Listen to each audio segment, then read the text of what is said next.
So now you know the variables and functions we define in a module are scoped to that module. They're private and not visible from the outside.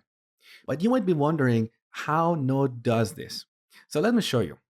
On the very first line of the logger.js module, I'm going to create a syntactical error. So define a variable x and set it to nothing, like this.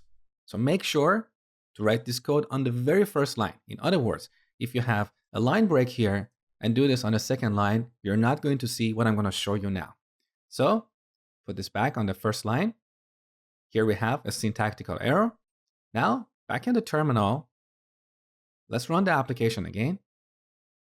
Okay, we got unexpected token, semicolon, right? But look above this line. You see this function declaration. So this function has a few parameters: exports, require, module, file name, and dir name. So let me copy this code here. Now, basically what happens under the hood is that Node does not execute this code directly. It wraps it inside of a function, and that's the function you saw. So at runtime, our code is going to be converted to something like this. So we have this function declaration. Here's the body of that function.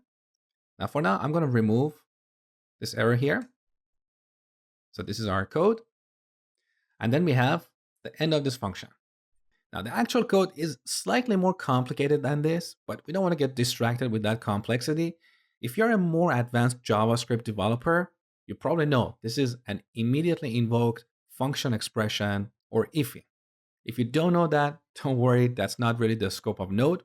What I want you to take away here is that Node does not execute our code directly.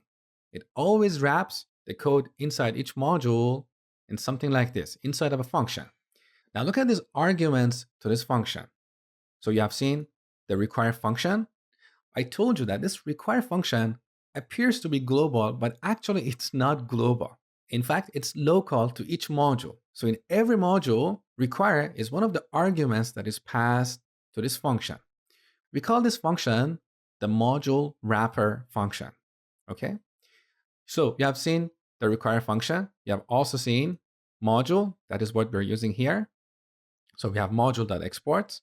We also have exports, which is a shortcut to module.exports. So if you want to add a function to module.exports object, you can either write module.exports.log equals log, or you can write exports.log equals log. But you cannot reset this exports like what we did earlier. In other words, you cannot write exports equals log, because this exports is a reference to module.exports. We cannot change that reference, okay? So these are the first three arguments. We also have file name and dir name, which represent the name of this file and the path.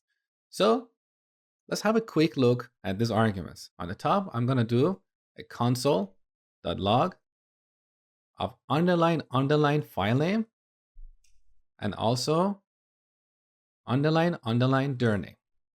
Now, we're not going to have this function, this module wrapper function. This was purely for demonstration. So I'm going to revert the code back to what we had before. Okay. So now we don't have any errors in this module. Let's go back to the terminal and run this program. So node app.js. So here on the first line, we have file name, which is the complete path to that file, that is logger.js. And on the second line, we have the path to the directory that contains that module. So now you have a basic idea about Node modules and how they work. You know how to create them, how to load them. But Node itself comes with a bunch of useful modules that we can use in a lot of applications. And that's what we're going to look at in the next lecture. Hi guys, it's Mosh here. Thank you for watching my Node tutorial.